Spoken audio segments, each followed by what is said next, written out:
7 या 7.5 साल इसकी उम्र हुई है। इत्तेफाक से आज मेरे साथ स्कूल में छुट्टी थी। इसको पूरा हनुमान चालीसा याद है। कौन जिम्मेदार है? मुझ जैसा बाप जिम्मेदार है कि आलिम के बेटे को हनुमान चालीसा याद हो गया। हम जिम्मेदार है क्योंकि हमने इनको गैरों के स्कूलों में पढ़ाया है। वहां हम चाहकर भी अपने बेटे को नहीं रोक सकते, मना नहीं कर सकते कि बेटा ये ओम कौम ये वो मत बोलो, ये दूसरों की जबान, दूसरों के नारे, दूसरों की बोली, दूसरों की बातें हैं। मगर क्योंकि वहां प्रेयर में बुलाया जाता है, प्रेयर में ये सीख लेते हैं, ना चाहकर भी इनको ये बातें याद हो जाती।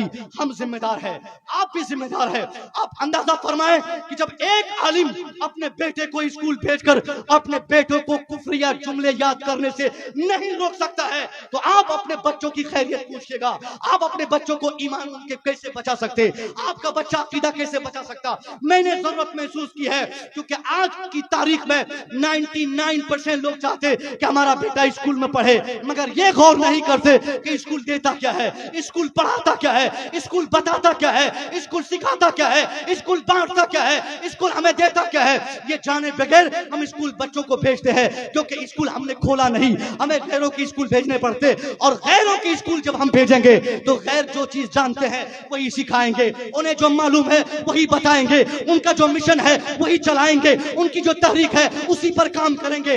अब अगर मुसलमानों के अंदर एहसास इस्लाम, एहसास ईमान अगर जिंदा है तो मुसलमानों को आज की तारीख में 19वीं शताब्दी के आज के दशक में मदरसे खोलने की हाजत रही, स्कूल खोलने की जरूरत है, कॉन्वेंट खोलने की जरूरत है, मंटेसरी खोलने की जरूरत है छोटे छोटे बच्चों के लिए। मैं यूनिवर्सिटी के लिए बाद में कहूंगा, मैं कॉलेज के लिए बाद में कहूंगा। कॉलेज में तो बाद में जाके हम पहुंचेंगे। पहले एक फर्स्ट में बच्चों को पढ़ा, LKG में पढ़ाएंगे, नर्सरी में पढ़ाएंगे, फिर हमारा बच्चा 1 क्लास में, फिर सेकंड में, फिर थर्ड में, फिर फोर्थ में, फिर फिफ्थ में, फिर सब धीरे धीरे मैट्रिकुलेशन, इंटरमीडिएट, उसके बाद ग्रेजुएशन, उसके बाद फिर हमारा बेटा आगे बढ़ता रहेगा। यानी 12 तक, 12वीं क्लास तक कायदे से आप अपने बच्चों को ऐसे आगोश में पढ़ाइए जहां आपके बच्चों का ईमान भी बचा रहे, उनका अकीदा भी महफूज रहे। वरना 15 साल के बाद ये डॉक्टर बनाने की होश और रेस में, ये डॉक्टर बनाने की चाह में बेशतर घरों में डॉक्टर्स तो आ जाएंगे, मगर उनका बेटा काफी डॉक्टर रहेगा, बेईमान डॉक्टर रहेगा, शैतान डॉक्टर रहेगा, ईमान नहीं रहेगा। चुगलखोर वही होगा, बेईमान वही होगा, शैतानी सिफत का आमिल वही होगा। क्योंकि उनके पास ईमान नहीं, तो जिसके पास ईमान नहीं होगा बेईमानी तो करेगा ही, जिसके पास ईमान नहीं रहेगा चोरी तो करेगा ही, जिसके पास ईमान नहीं होगा वो ठगी तो करेगा ही। अब इस खतरनाक मोमेंट से अपनी औलादों को बचाने के लिए आपके लिए जिम्मेदारी है।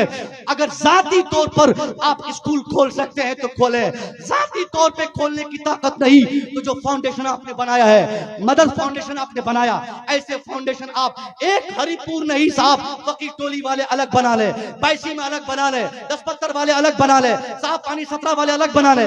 पूरे इलाके में जितना गांव उतनी तहरीक, उतना काम दिखना चाहिए। और तहरीक सिर्फ नाम के लिए नहीं, हमने तहरीक के साथ भी खिलवाड़ किया।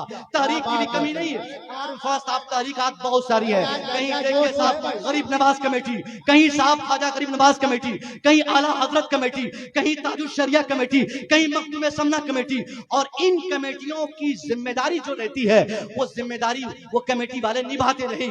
हमने कमेटी बनाई, हमारा काम क्या है? ये मदद फाउंडेशन वाले अगर मेरी बात सुन रहे हैं, इनमें से भी बहुत सारे लोगों की जिम्मेदारी सिर्फ इतनी होगी कि साल में एक जलसा कराओ, मुसव्विर को बुलाओ, किसी और खतीब शायर को बुलाओ, जलसा करो, तेरी कमेटी और तेरी ऑर्गेनाइजेशन की जिम्मेदारी खत्म हो गई। बस ऐसी ही तंजीमें हमारे यहाँ बनती है जो तंजीम का कोई मकसद ही नहीं बनाने का, और उन्होंने तंजीम बना ली। कुछ लोग तो इसलिए कमेटियां बनाते ताकि उर्स हम करें, कुछ लोग इसलिए तंजीम बनाते ताकि उर्स के मौके पर गरीब नवाज की बारगाह में बस रिजर्व करके ठूस ठूस के लोगों को बसों में भर भर के हम दिल्ली का सफर, अजमेर का सफर, बगदाद का सफर, ये सब बहानाबाजी करके ठगी करें, उससे कमाई करें। ये ठगी करने वाली कमेटियां बेशुमार है। नाम ताजुल शरिया कमेटी, और काम उस कमेटी का क्या है कि बस से अजमेर ले जाएंगे, बरेली शरीफ ज़ियारत के ले जाएंगे, और पूरे रास्ते में किसी से 1000, किसी से 500, किसी से 2000 ठग के यहाँ गुटखा खाना, वहाँ पानी के नाम पे, वहाँ पान के नाम पे, वहाँ खाने के नाम पे, वहाँ ढाबा के नाम पे, ये रेस्टोरेंट के नाम पे हम ठगी करते करते बरेली तक चले जाए। इसी काम के लिए हमने तंजीम बनाई। खुदा की कसम ये काफी नहीं, आपको तंजीम इसलिए बनानी है कि हम चूंकि स्कूल से जुड़े हैं, हमारे हजरत भी स्कूल से जुड़े हैं, हमने अपने बच्चों को बहुत करीब से देखा है। मुसलमानों के ऐसे ऐसे बच्चे 80% नंबर मैट्रिकुलेशन एग्जाम में लाने के बाद इंटर पढ़ने की ताकत उसके पास नहीं, क्योंकि गरीब का बच्चा है, बाप उसका कहीं मजदूरी करता है, मैट्रिक किसी वजह से कर लिया, कहीं से पैसे आए कर लिया।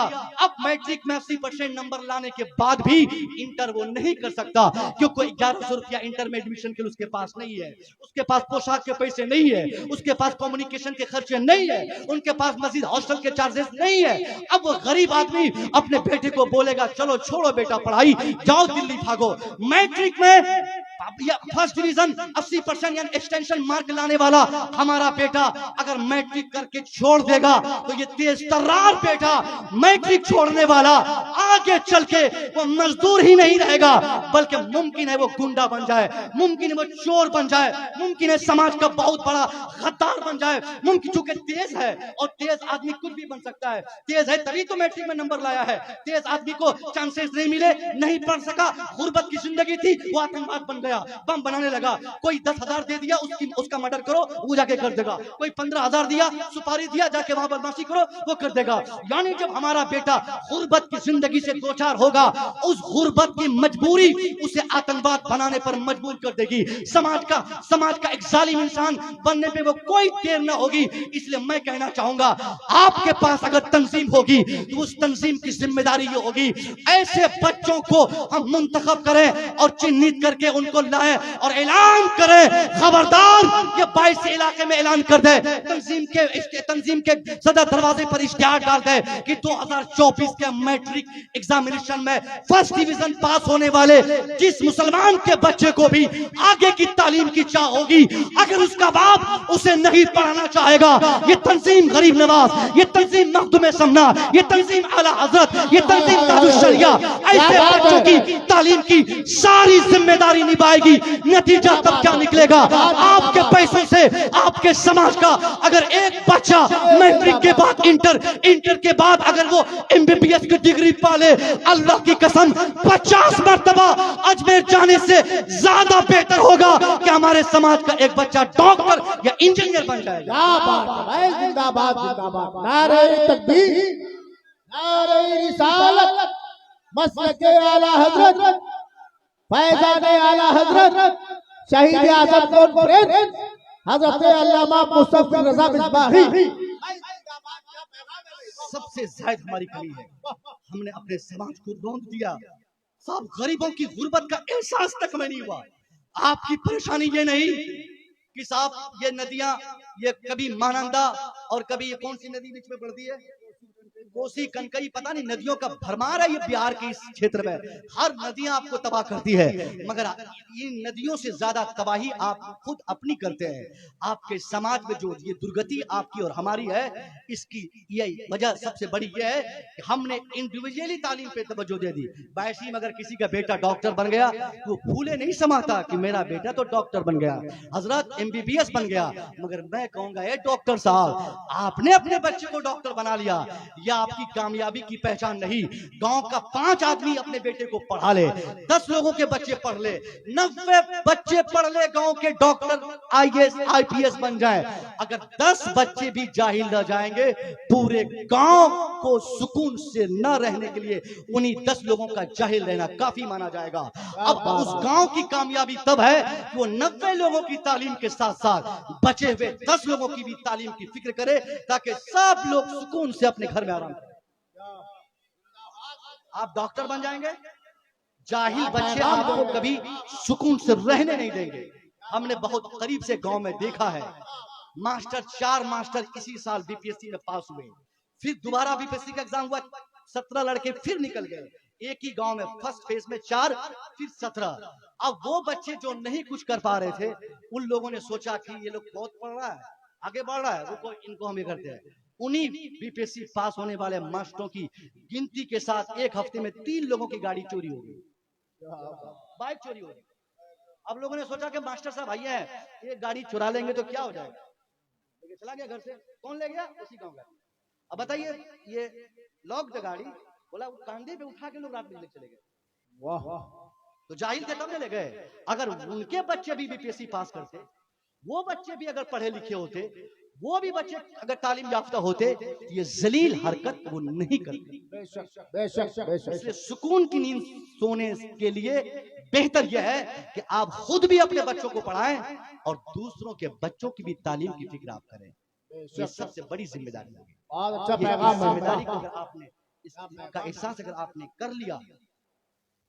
अभी मैंने मुफ्ती तंजील रहमान साहब से कहा फोन पे, आज या कल का शायद नहीं है, उन्होंने कहा और मैंने कई जगह बोला, हमारे मिसबाह साहब डॉक्टर साहब के बारे में बहुत बड़े पैमाने पे उन्होंने एक मिशन का आगाज उन्होंने किया है, अल्लाह खैर फरमाए।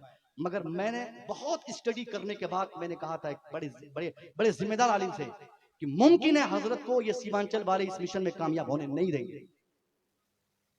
और मैं इतने बड़े मैं बोल रहा क्योंकि हम सीमांचलों को जलन और हसद हमारे दिल में है। ये कैसे कर रहे हैं? ये हमको किसी ने कहा कि वो सिटी कोई सिटी बना रहे हैं, हम कहे सिटी नहीं नॉलेज सिटी है। वहीं समझ में आ गया कि जलन पैदा हो गई है। हमने कभी सपोर्ट किसी का किया ही नहीं। हमने ये कभी नहीं देखा कि हमारी जमात में कोई एक साहब आगे बढ़ रहा है, उनकी पुष्ट बनाई हो, क्योंकि इसके पीछे पूरे समाज की फलाह है, पूरे समाज की कामयाबी है। इस गांव, इस आबादी, इस इलाके, इस कौम के लिए ऐसे मिशन स्कूल्स कायम करने की जरूरत है जहां हमारे बच्चे, हमारी बच्चियों की खुसूसी तालीम हो। आखिरी पैगाम और फाइनल पैगाम, इस अब तक तो तालीम की बात थी, मगर एक जरूरी बात मैं कहूंगा कि तमाम मसाइल से लड़ने का वाहिद रास्ता तालीम नहीं है, तालीम के साथ साथ तरबियत भी बेहद जरूरी है। हम लोगों ने बच्चियों को देखा है, अभी मुजफ्फरनगर उत्तर प्रदेश में, हजरत नकीब साहब उत्तर प्रदेश में, मुजफ्फरनगर उत्तर प्रदेश में अभी से एक हफ्ता पहले अगर ये खबर आप लोगों तक पहुंची होगी तो आप लोग जान गए होंगे, अगर नहीं पहुंची होगी तो आप यूट्यूब बाबा से पूछने की कोशिश मत कीजिएगा, क्योंकि आपका जमीर गवारा नहीं करेगा देखने के बाद, रोने से आप खुद को नहीं कंट्रोल कर पाएंगे। मुजफ्फरनगर में क्या वो हादसा पेश आया, 50 लड़कियां पुलिस ने पकड़ के अपनी जेलों में डाला। उन 50 लड़कियों में कौन लड़कियां थी जो कॉलेज के बहाने से बैग और सज धज के घर से निकली थी, स्कूटी और साइकिल सवारी लेकर कॉलेज और ट्यूशन के बहाने से माँ बाप को अलविदा और बाई बाई टाटा करके घर छोड़ा था। मगर पुलिस की हिरासत में वो 50 लड़कियों में 49 लड़कियां किसी और समाज की नहीं, वो सिर्फ मुस्लिम समाज की बच्चियां थी जो कॉलेज के नाम पे घर से निकली, मगर रंगरेलियां मना रही थी होटल में, वो साहब शॉपिंग मॉल में वो अपने फ्रेंड्स के साथ घूम रही थी, वो टी पार्टी में हिस्सा ले रही थी। ऐसा भी हो रहा है। हमने तालीम के फरोग में, तालीम के चक्कर में हम इस कदर अंधे हो गए कि हमने अपनी बेटियों को भेज दिया, बच्चों को घर से अलविदा कह दिया, मगर हमने कभी उनकी खास तरबियत की फिक्र न की। नतीजे में हमारी बेटी या हमारा बेटा आने वाले जमाने में सनद याफ्ता, तालीम याफ्ता बन तो गया, मगर तरबियत की कमी की बुनियाद पर हमारी बेटी हो या बेटा वो बदतमीज के बदतमीज ही रह गए। आपकी जिम्मेदारी यह है, आज की दुनिया में इंटरमीडिएट में खास तौर पे पढ़ने वाली बच्चों के गार्जियंस की जिम्मेदारी है, मैट्रिक और 9th 10th में खास तौर पे पढ़ने वाले बच्चियों की जिम्मेदारी है या उनके माँ बाप की जिम्मेदारी है खास तौर पे कि वो अपनी बच्चियों पर निगरानी को टाइट करे, उन पर सख्त निगाह दौड़ाए कि उनकी बेटी जाती घर से कब है, वो आती कहां से है, जाती कहां है, ट्यूशन के बहाने से कितना टाइम स्पेंड करती है, कितने पैसे मांगती है और कितना वो स्कूल में देती है, कितना ट्यूशन में देती, वो स्कूटी को चलाकर लेकर कहां जाती, वो साइकिल का इस्तेमाल कहां के लिए करती, वो मोबाइल का इस्तेमाल कहां के लिए करती। ये एक शानदार अक्ल के मालिक जो गार्जियन है, उनकी ये जिम्मेदारी सिर्फ नहीं कि वो अपनी बेटी को मैट्रिक से पहले वो बाइक दे दे, वो स्कूटी खरीद के दे दे, वो साहब मोबाइल लेके दे दे, वो कपड़ा अच्छा दे दे, उनकी जिम्मेदारी ये भी है कि वो अपनी बच्ची की निगाहदाश्त करे, उन पर निगरानी करे कि उसकी बेटी जाती है 9 बजे तो आती कब है, और आती है तो कहां से आती है। मास्टर साहब को पूछे, प्रिंसिपल साहब को पूछे, हेड मास्टर को पूछे, मौलवी साहब से पूछे, ट्यूटर मास्टर से पूछे कि आज मेरी बेटी गई थी, वाकई वो स्कूल गई थी या नहीं, कॉलेज गई थी नहीं। अगर आपने नहीं पूछा तो 1-2 साल साल के अंदर अंदर मैट्रिक इंटर करने से पहले आपकी बेटी आजादाना माहौल की इस तरह मालिका बन जाएगी कि इंटर करने के बाद वो अपना दूल्हा खुद खोज कर आपको लाके देखा के बोलेगी अब्बा यही मेरे सपनों का शहजादा, इसी से मैं शादी करूंगी। वो जात नहीं देखेगी, वो बिरादरी नहीं देखेगी, वो मजहब नहीं देखेगी, वो रंग नहीं देखेगी, वो खानदान नहीं देखेगी, क्योंकि उनको तो मालूम है आजादी क्या चीज है। आजादाना माहौल में आपने अपनी बच्चों की परवरिश की, अब उसी का नतीजा आपको झेलना पड़ेगा। फिर तावीज लेने से कोई फायदा नहीं होगा, रोने चिल्लाने से कोई फायदा नहीं होगा। आपकी बेटी हो या बेटा मर्जी की शादी करेंगे, फिर मजहब को त्याग देकर जहां चाहेंगे चले जाएंगे। उस वक्त पूरे समाज की नाक कटाने की सारी जिम्मेदारी बच्चे और बच्चों के साथ साथ एक हमारे और आपकी तरह गार्जियन की भी होगी।